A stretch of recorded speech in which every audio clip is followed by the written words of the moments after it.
Welcome to the Pan Am Football Mock Draft Hub. All 2021 mock draft coverage can be found right here, including weekly mock drafts, prospect evaluations, and general draft and team building topics. Welcome back to Pan Am Football. I'm Max Dean, and today we are going to be doing the mock draft version 1.6. So, this is the second to last mock draft in this format. We won't be doing one like this after the final game of the season because we're going to let the coaching hires shake out and kind of see what the decision makers are looking like as all of that falls into place. For those of you who have not checked out any of these mock drafts so far this year, the way we're doing it is very, very simple. Regular season, we're not going to be doing any trades.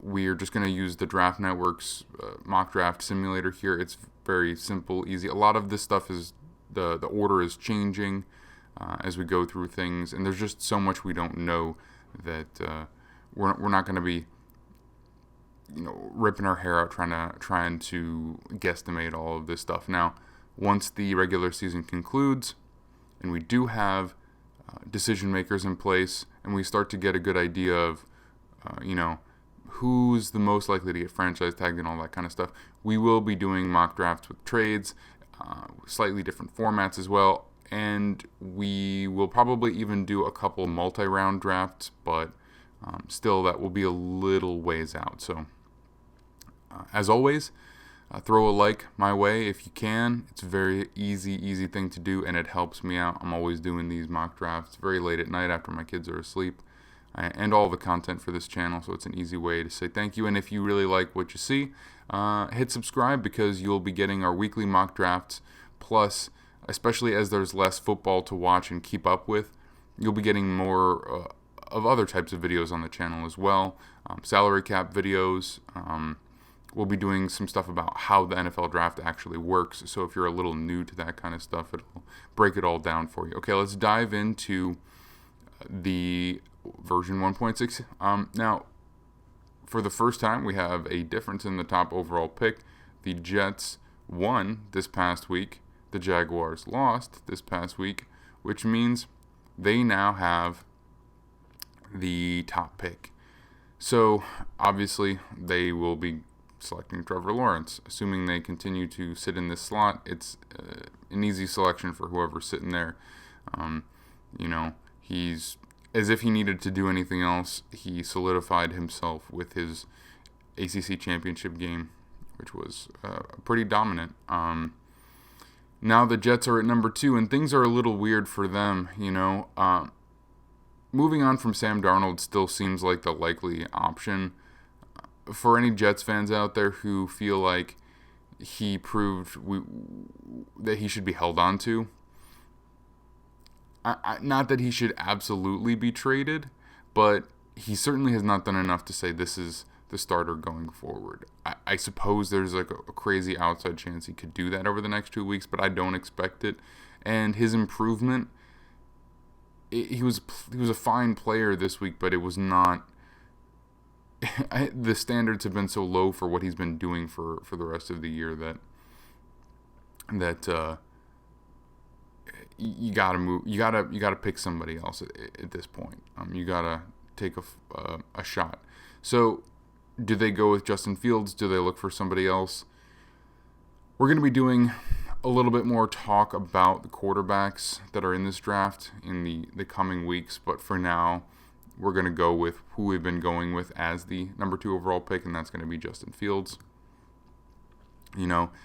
Especially for the Jets, Trevor Lawrence was the obvious choice because that's who you would take no matter what in that situation, but it also strongly depends on what coach they end up hiring because who knows if he has preferences and if he has a certain system that will benefit one of these quarterbacks or another. So as of right now, we're going to stick with that. The Bengals, who actually won earlier tonight, shocked the Steelers.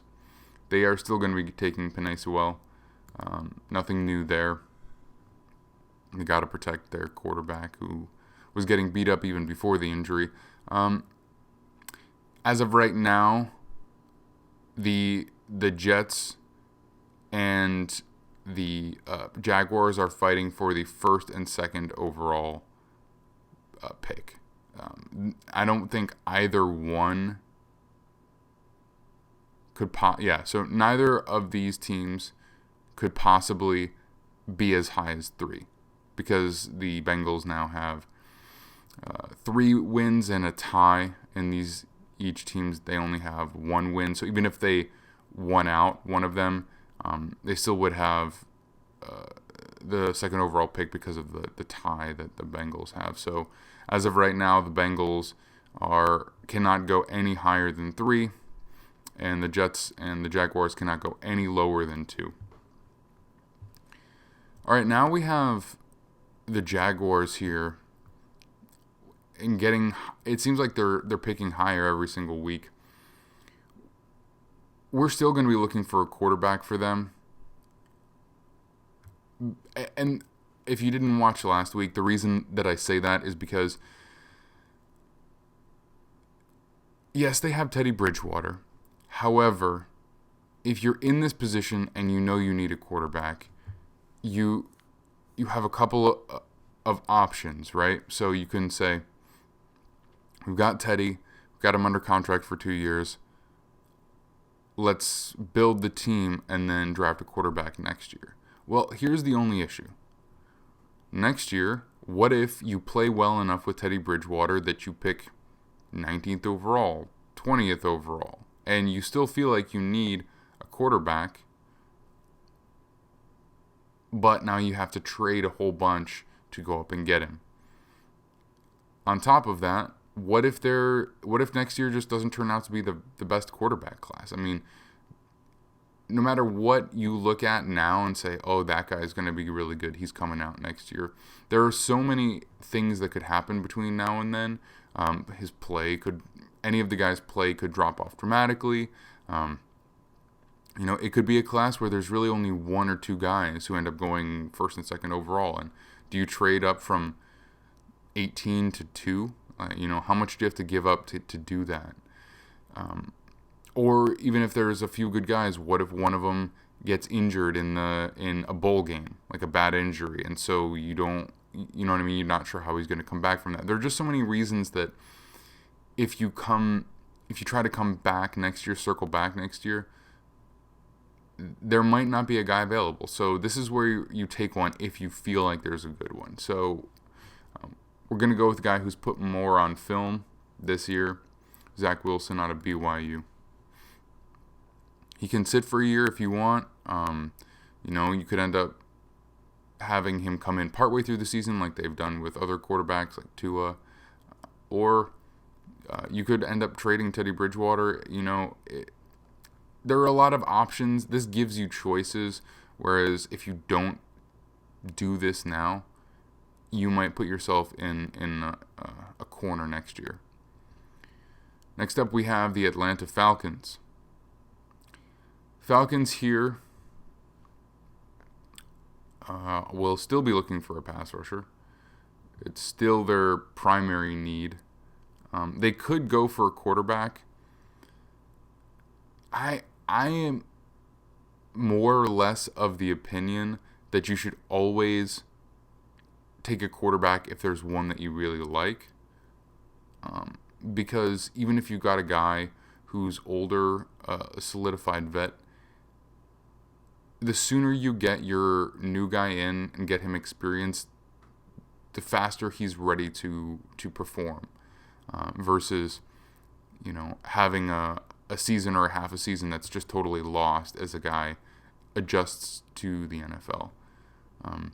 So based on that, which I really do believe that, I'm not sure that the Falcons will do it. Just to mix things up a little bit, I will go quarterback for them. So here we'll go with Trey Lance out of North Dakota State. I think it's entirely possible that we have 4 quarterbacks go in the top 5 picks. I truly do. And even if there aren't 5 teams in the top, or 4 teams in the top 5 who don't need a quarterback or decide they don't want to take one this year, there are trade-up options, because there are other teams who may well be looking for one, who are picking just outside of that, anywhere from 10 to 15, say. So I'm not saying it will happen, but I could absolutely see it happening. And it's a solid quarterback class. Okay, number 6, we have the Miami Dolphins. I still love Micah Parsons for them. Because of their defense, linebacker is still not a premier position, but it's more valuable than in other systems. And because the Dolphins have accumulated so many picks over the last couple of years, 3 first-round picks last year, and I believe 2 second-round picks last year, 2 first-round picks this year, 2 second-round picks this year. They have what you call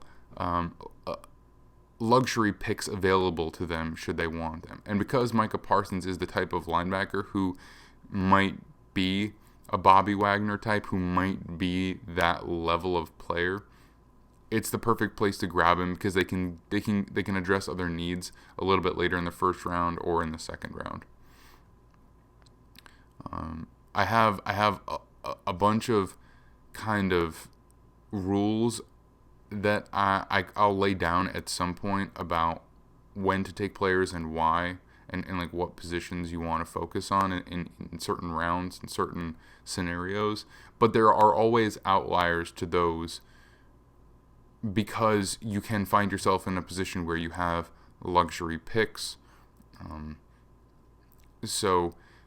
you'll find out once we get there, after the regular season is concluded, that will fly in the face of some of the picks that I make throughout these mock drafts, because I know that not every team subscribes to some of the things that I believe. But I will lay that out there for anybody who likes that type of conversation, or who's curious, or who wants to ask why, or say, hey, that doesn't make sense. So anyway, we'll get there when we get there. The Eagles at number 7. They have to address... Man, this is tough. This is really tough. So they are in a difficult position, because what was once one of their strengths, even very recently, was their offensive line, and it is not a good offensive line right now. And they have been super, super banged up, injury plagued throughout that entire unit. And so that's a set of premier positions, I would say, on some level, especially tackle. And they just drafted a wide receiver in the first round last year. Their defense is not good at linebacker, but you don't need to spend a first-round pick on a linebacker, especially in this situation, where you don't have that dearth of picks and you have so many other needs.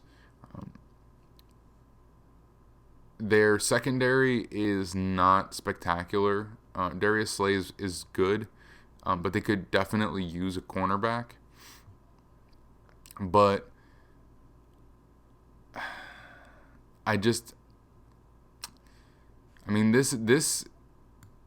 these needs, I would say, are very accurate as their top needs. The thing is that they're all, even though it's listed one after the other, these are all basically the same.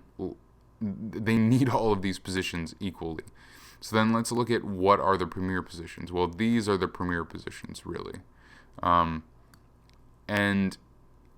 I'm usually against going with the same position that you took last year in the first round, because you only get so many first round picks. So if you want to plan for the future, instead of just trying to slap band-aids on wherever you feel a leak popping up, you really shouldn't do that. So as bad of a need as wide receiver is, they really should not go wide receiver back-to-back in back-to-back years in the first round.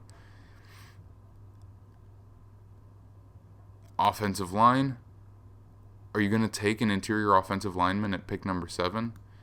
This, honestly, if the Eagles select in the top 10, this is absolutely a team that should attempt to trade back.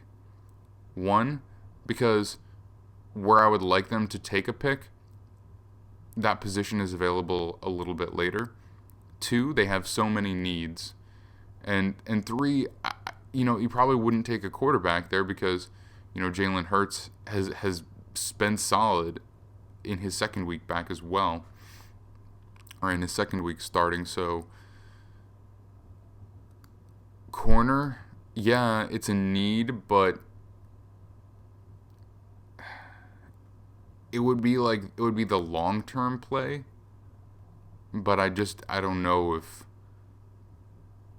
it's necessary. So what I would do is, hopefully there is still a quarterback here that a team would want to trade up and get. That would give them a good option. And if not, there are other players that you could make a trade for. You probably wouldn't get quite so many assets. But so as of right now, just because of the fact that we're not trading back, I'm going to focus on a premier position that is also a need that they didn't just draft last year. So I know that a lot of people will probably be like, that is incredibly stupid. And in some sense it is, but in others, if this was it, if this was really how it fell, if this is how the board fell and you couldn't find a trade partner, if you believe in your scouting and you believe that Jalen Reagor is going to be a good player, this is not the time to go back to the quarterback or to the wide receiver pool so quickly. You can look for one in the second round. You can make some free agent signings that are not very expensive, certainly because they don't have the money. But so we're going to go with cornerback. We're going to take Patrick Surtain second out of Alabama. And feel free to comment and tell me about how stupid I am and how I don't know anything about the Eagles, or maybe there's the one Eagles fan out there that agrees with that. And then number 8, the Dallas Cowboys.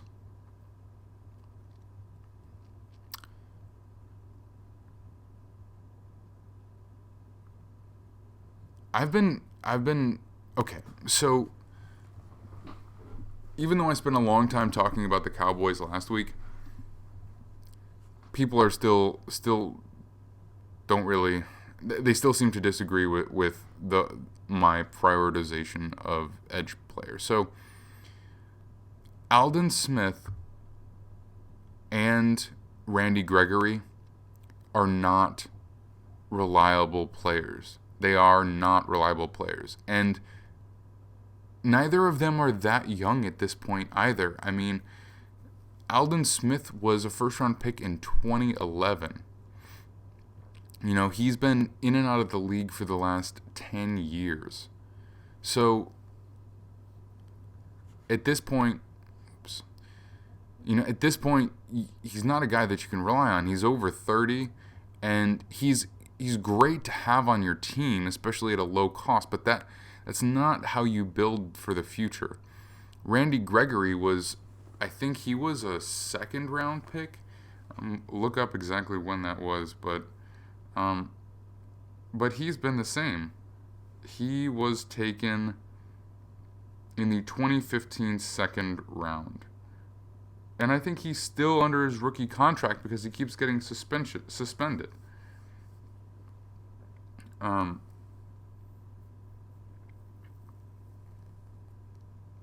So I know that he's looked good at times, but it's like you're never gonna have a good team if you're relying on players who just don't stay on the field. And so yeah, it's like looking at it looks good on paper, I guess is the way to say it. It looks good on paper, but it's not reliable. What if you go into next year you're like, hey, we got Dak back, we got our wide receivers, our offensive line is looking way healthier, everything's looking good, and then week 3, one of them suspended, and week 4, DeMarcus Lawrence gets hurt. Like, what, are you gonna have Aldon Smith as your only edge rusher for the rest of the year? Like, it just, you know what? Do you understand what I'm saying? Obviously, injuries always happen, but relying on that guy to be, you know, the leader at one of your premier positions, it just doesn't make sense. Okay, that being said, at offensive tackle, they're not getting rid of Tyron Smith yet. I know he's been hurt a lot, but he still has a very reasonable contract for the tackle position. The offensive tackle position jumped up in terms of value this past year because, you know, a whole bunch of guys signed. I mean, Taylor Lewan signed, Garrett Ball signed, Laramie Tunsil signed, Ronnie Stanley signed, David Bakhtiari signed. Some of these guys made big money, over $20 million a year. And you got Tyron Smith, who's still a good tackle when he's not hurt, and he's making way less than that because you signed him so long ago to a long extension, okay? So getting rid of him just to get younger and cheaper, it doesn't benefit your overall football team. On the other side, you got Lyle Collins, who you literally just signed to an extension before the 2019 season. So you have tackles here. So I don't understand why Cowboys fans are so intent on getting a tackle and dumping Tyron Smith, because overall you don't save that much money compared to a first round pick with where he is, you know. And that being said, I just think edge is much more important than cornerback, and yes, this is a need, but I really strongly believe that this is more important. I believe it's significantly more important. I mean, the cornerback market has just pushed over $20 million a year. In the same year that the first $20 million per year cornerback was signed, we got the first $27 million a year edge player. That should tell you really everything you need to know. So even though people are still disagreeing with it, I will go with Kwity Paye here, the edge player from Michigan. Super, super athletic. He's been dominant. San Diego Chargers, they need an offensive tackle. I'm even going to reach for one. We're going to go with Christian Darrisaw this week. I'll reach for one because they might be a trade back scenario. And even if they can't, they gotta address this position. It's an absolute necessity. Justin Herbert gets hit all the time. He's big. He's a big, strong guy, so he's been hanging in there. But you can't go into next year without a top-level prospect at offensive tackle. Whatever other need that they have at this point is basically secondary to that. They're kind of like the Jets last year. No matter how much you like a prospect at another position, you figure out a way to make it so that you can take an offensive tackle. And the Browns, kind of, for that matter, as well. Okay, number 10, New York Giants. They could use an edge player here. Randy Gregory really doesn't fit their defense, though. Randy Gregory is a 4-3 D-end interior tweener. And he's not really... I don't think that he's a guy you would want to put it at 3-4 defensive end. What they need is a rush linebacker for their edge. I know that there aren't that many differences, but on some level there is still a difference. Like, when you're talking about that big of a dude, it's a little too big for the rush linebacker position because he's probably not going to be dropping in coverage in the way that you like. They do need a linebacker, but we can look at that later. They need a wide receiver, though. That's what they really need. Jamar Chase. And now, I am not a believer in Daniel Jones. It just so happens that there are no quarterbacks available in the top round here. So Jamar Chase is the wide receiver that they're going to draft. If they don't trade up for a quarterback, they should look to add an offensive playmaker. Pick 11, the Detroit Lions.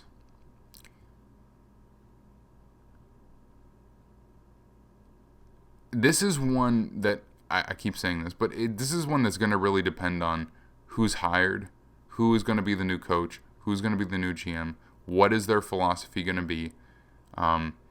They probably are already working on contract extension talks with Kenny Golladay, I would imagine.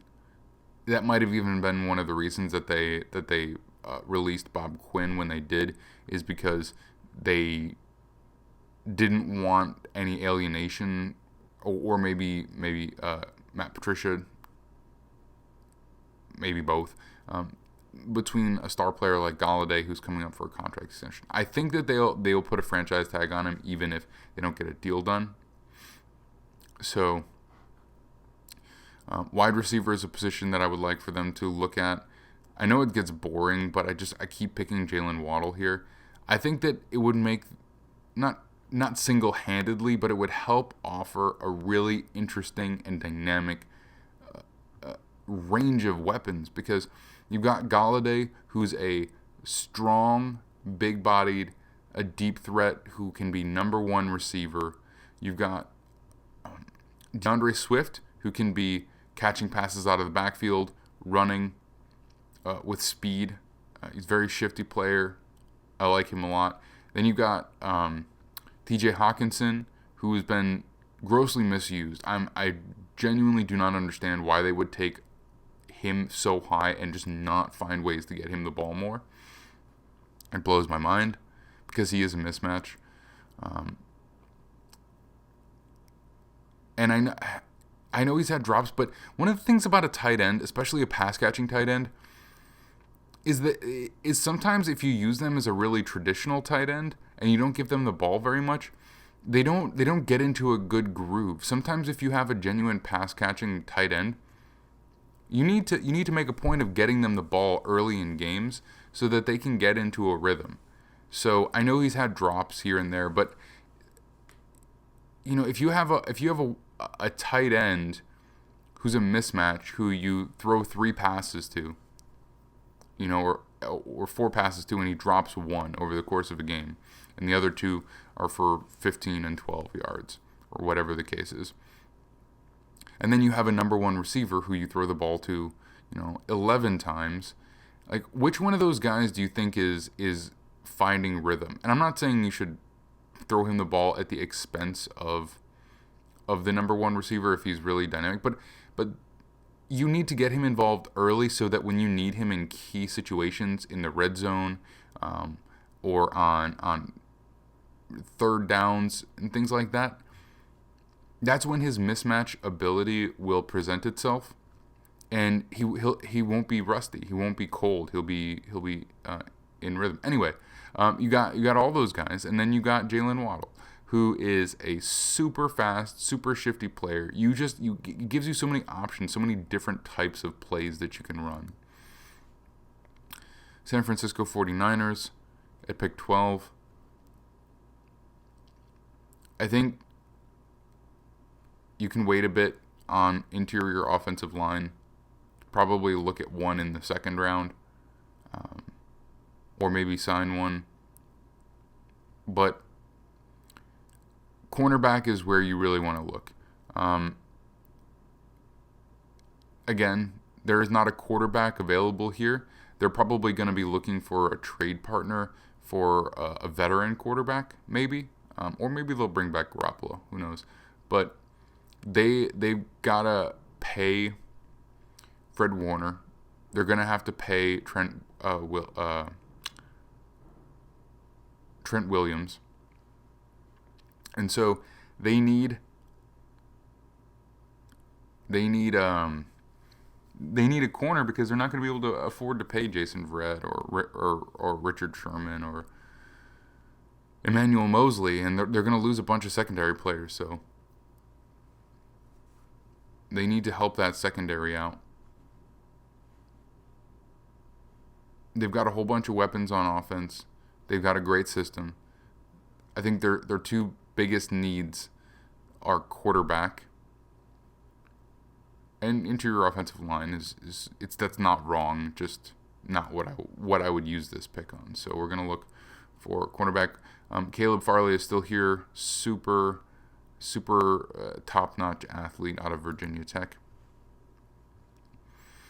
Some of these guys are going to be that sat out for the season are going to be playing in the Senior Bowl, which is cool. I wasn't sure if they were going to be able to, but some of them are, and so it's going to give teams a chance to see them playing head-to-head against some other players instead of just purely at the combine. So if you were a player who sat out and you can go to the Senior Bowl, or you were invited to the Senior Bowl, you better jump on that and show your stuff, because that's going to help your draft stock a lot.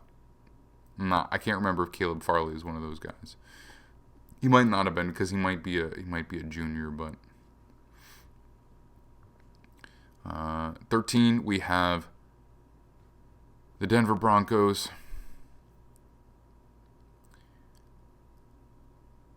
Again, no quarterback available here.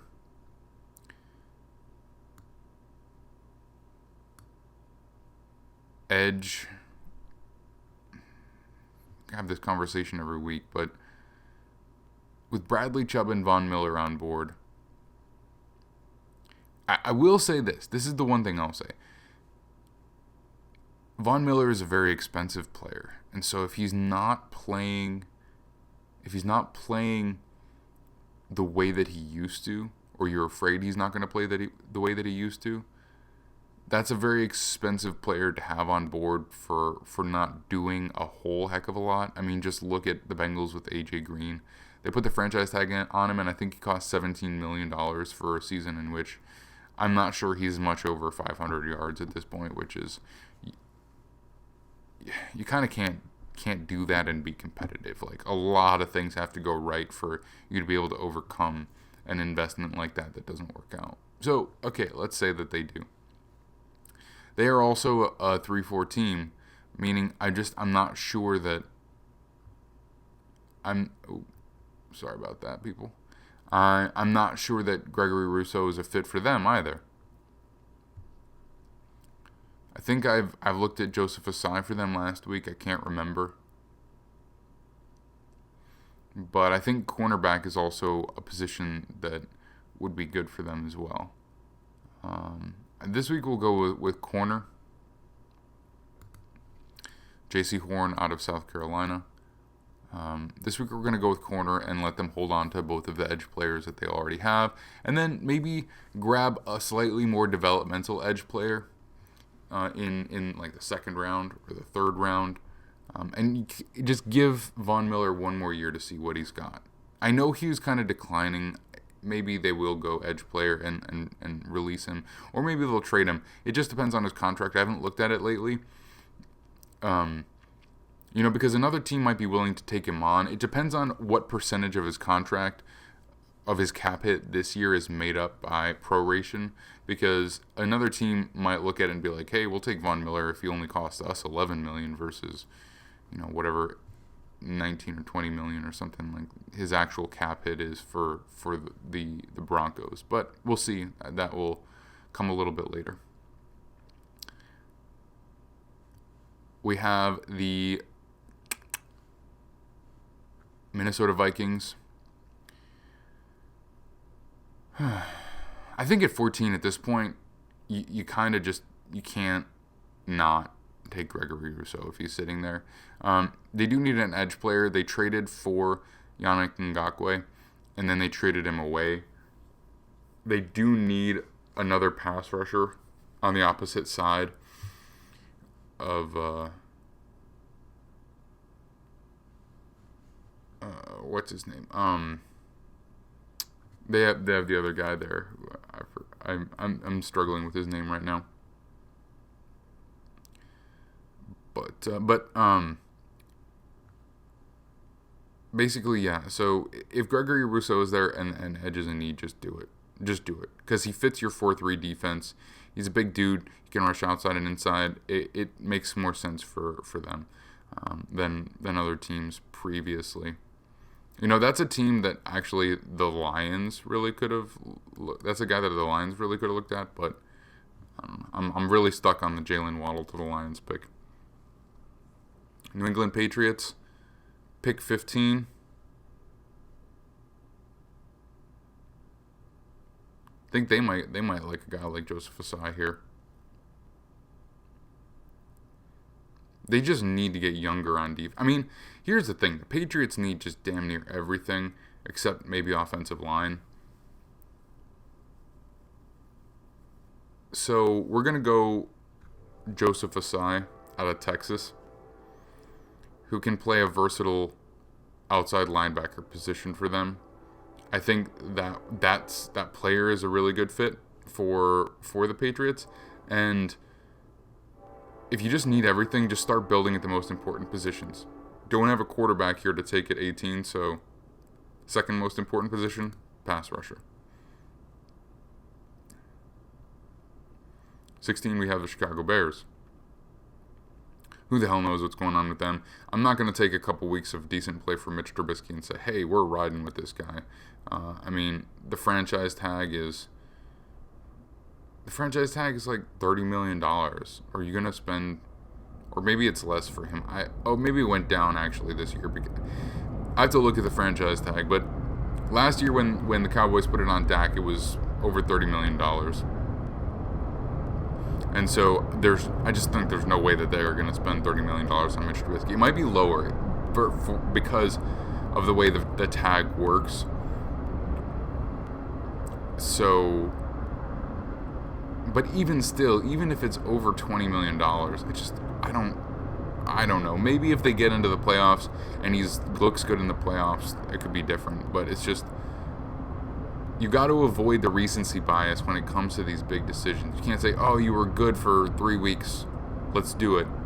No, he's had 4 years to show you, and he's been super inconsistent or outright bad.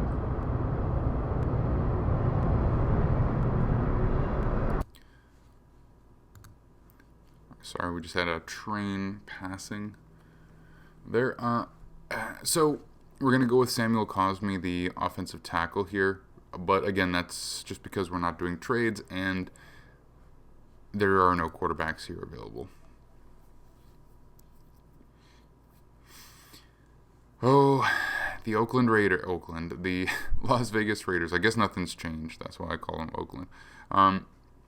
Officially eliminated, or maybe not officially, but almost invariably eliminated from playoff contention.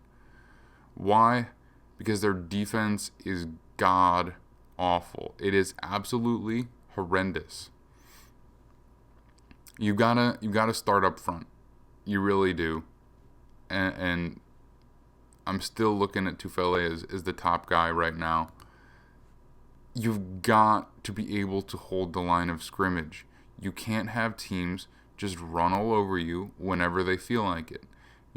It's where it all starts. And they're just not doing that. They've got to bolster that defensive line. I know that their secondary is bad, but in so many ways, the defensive line helps the secondary when the defensive line is good. Baltimore Ravens. Someone commented recently when I made a pick of tackle for the Baltimore Ravens. Ravens have the best pair of tackles in the league. Well, maybe they do. But even if they do, Orlando Brown is only like a year away from needing a new contract. And you just paid Ronnie Stanley like top 3 offensive tackle money. You cannot pay 2 offensive tackles $18+ million a year. You cannot do it. And that's where coming into play is the idea of spending a high pick on a player around the same time that you invest financially in a player in the same position. So if you invested in Ronnie Stanley financially, so he's going to be around for a while, then you draft a tackle here. You can then trade Orlando Brown for probably a pretty damn good pick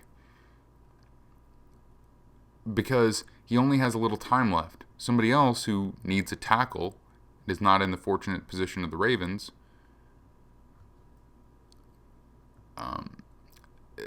will pay for that with a pick. And then you got a good expensive tackle and a good relatively cheap tackle who you just took in the first round. You cannot pay both tackles. It's not possible. If Ronnie Stanley just took like a super great deal, and then you could bank on Orlando Brown taking a super amazing deal, yeah, but it's not going to happen. I mean, obviously it's not going to happen because Ronnie Stanley already signed his. It was maybe a lot of the idea of team-friendly versus player-friendly contracts, it's not really accurately represented. So Ronnie Stanley didn't get quite top market value. Like, he didn't reset the market, but I mean, he was damn near. I think he was the second highest paid guy at his position when he signed it. Now David Bakhtiari's jumped over it, but just because it wasn't market setting doesn't mean it's team friendly. It's still a very lucrative contract. So that's why I've been looking at tackle for the Baltimore Ravens.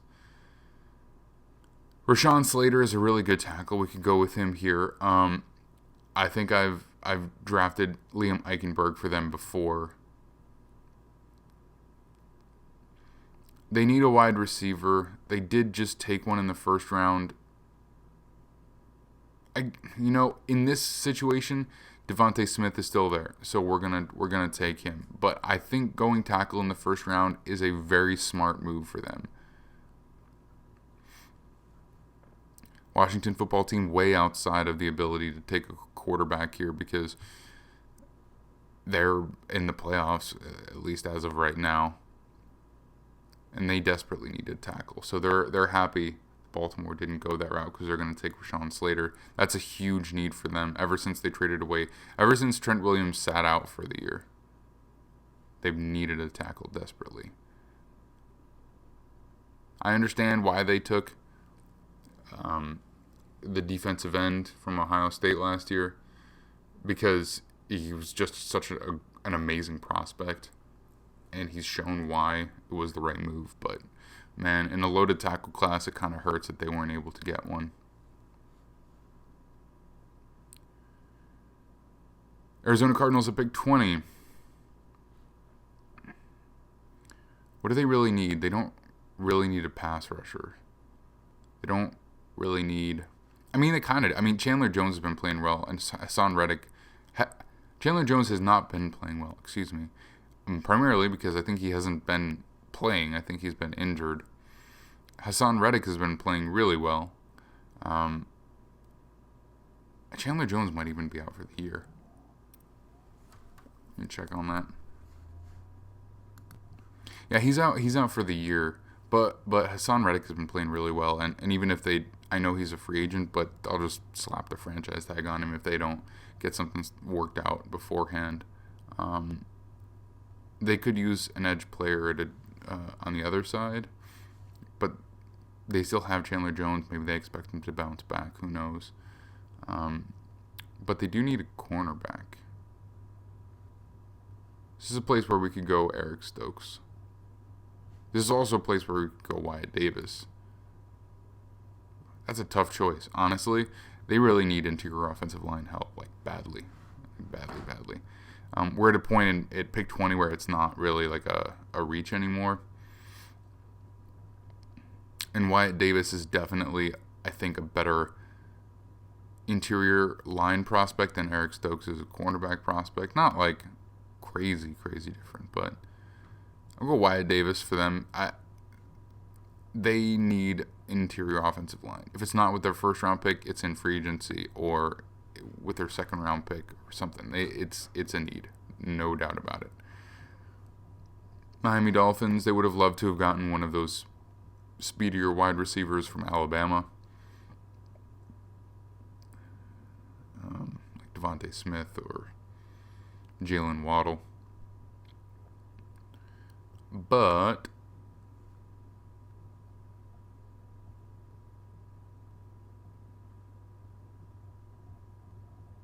We're going to go with Terrace Marshall Jr. here. I know Rashad Bateman is a very good player, but also I want more variety in my receiving core.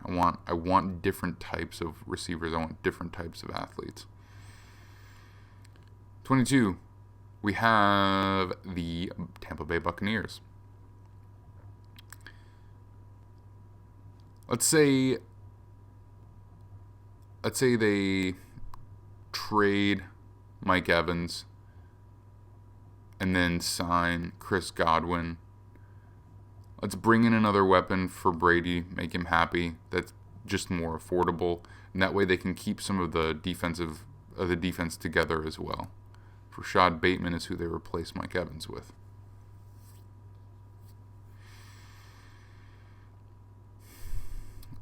Number 23, the Indianapolis Colts. Done this before. They could really use a corner. But let's go with the tackle, Liam Eichenberg. Throw him down, keep a strength, and then even if Anthony Costanzo does retire, Liam Eichenberg is there to take over the spot. It would be great if you could get a year or two out of both of them together. Because Anthony Costanzo's not that old yet. And maybe a playoff run will reinvigorate him a little bit. Again, no quarterback, obviously, here to be taken. I probably will not. I'll tell you right now, I'm not going to be drafting Kyle Trask in the first round in this or next week. Maybe later on in the offseason. Cleveland Browns.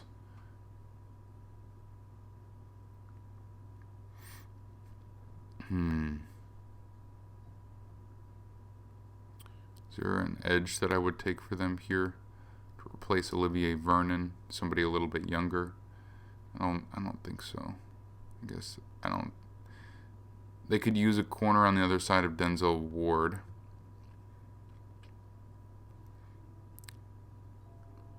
Let's go with Jeremiah Owusu-Koramoah. I think I took him maybe for them last week too. Some picks just make sense to me, especially, in this position. All right, and then here we've got to go offensive tackle. It's a big-time necessity for pick number 25, Jacksonville Jaguars. Again, I've gone on at length. You took your quarterback early on. You've got to protect him. New York Jets with their second pick, which they got from Seattle. This one from the Jaguars was from the Rams, by the way. Probably most people know that by now. From the Seahawks, the Jets get a pick that they're going to use on, at this point, who the hell is? I took Zaven Collins last week for them. And it kind of makes sense just based on who's left here. Eric Stokes is a possibility. They really, really need a corner. They really, really need a corner opposite of Bryce Hall. They also really, really need a pass rusher to make Quinnen Williams the most valuable. Because Quinnen Williams is wrecking house right now. But he's not going to get there every time. So what an edge player will do for them, especially a good one, is he will kind of contain the pocket and not allow a quarterback to scramble away from from Quinnen Williams, or he'll rush the edge and make the quarterback step up in the pocket, which will allow Quinnen Williams to get there without necessarily having to get as far into the backfield. It's going to help. It's adding a strength to a strength in that sense is really going to help boost the sack numbers, boost the big plays, and that's going to help the secondary. So I'm going to go with that here. If for some reason the Jets do decide not to take a quarterback this year, because they have so many picks next year as well, where they might say that we'll give Darnold another year, not necessarily because we believe in him, but maybe just because we want to have a better team before we invest in another quarterback, which there is definitely an argument to be made there. If you don't have Trevor Lawrence available, there is a possibility that they could go linebacker or edge linebacker with one of the picks and cornerback with one of the other picks in the first round, and then spend on offense and free agency, and then by next year with multiple first round picks, you might have a real opportunity to have a solid team that you bring a quarterback into. It's an iffy situation. It really sucks for them to not get Trevor Lawrence because that was such a clear, obvious path for them to take. Now it's just not very clear. Tennessee Titans at pick 27. They need a pass rusher. We're going to go with Azeez Ojulari for them. They need a pass rusher. That's all there is to it. Their offense is trucking along like it's nobody's business. They have a bunch of players. They do have Corey Davis, who's going to be a free agent, but they may bring him back. It's looking more and more like that every week. They may lose their offensive coordinator to a new coaching position, new head coaching position, which it makes me question exactly what they're going to look like next year. But who knows? Who knows how much of it is really attributed to him? But no doubt they need a pass rusher. Pittsburgh Steelers lost again. They're on a 3-game losing streak at this point. I'm not really loving what I'm seeing for them. You got to close it out. They had the first round bye. Now they don't have the first round bye, and at this point they might not even win their own division. The Browns are only 1 game back. I think that Pittsburgh has a tiebreaker, but then they have to play the Browns at some point in the last 2 games. I think the last game of the year. So, there is a real chance that they might not even win the division after going 11-0, which is crazy to me. We're going to have them take...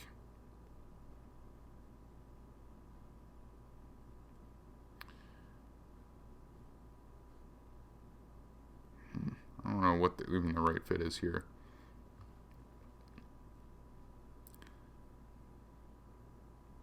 If they lose Bud Dupree, they'd probably like to replace that, but they are also going to need to replace Alejandro Villanueva. But where's the next tackle here? Alex Leatherwood. I think maybe that's who I had him take last week too. But yeah, they need to replace the Villanueva situation. Looks like they're going to let him walk in free agency because they're a bit tight on the cap. Not as tight as some other teams, but pretty darn tight. They're going to let Juju walk, but they've got plenty of wide receivers. And they will probably want to add to the pass rush. But they've had a solid pass rush even without Dupree. So you can see not having Dupree has hurt them because I'm not sure they've won a game since he went out. Or maybe they've won only 1 game since he went out. But he was big for them. But you got to protect your quarterback. New Orleans Saints pick number 29.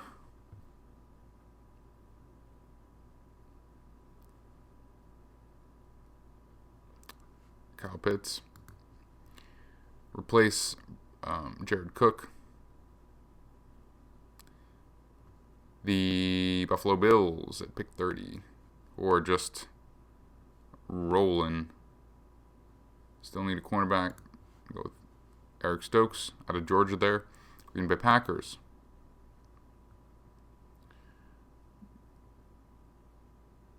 Green Bay Packers are going to be looking at...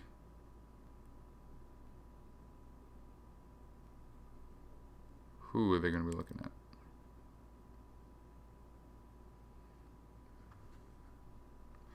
The way things are falling right here, they're going to be looking at... Oof. Who knows? Probably a trade back if I were them. But we're going to go interior offensive line. I'm not even sure what I would want to do.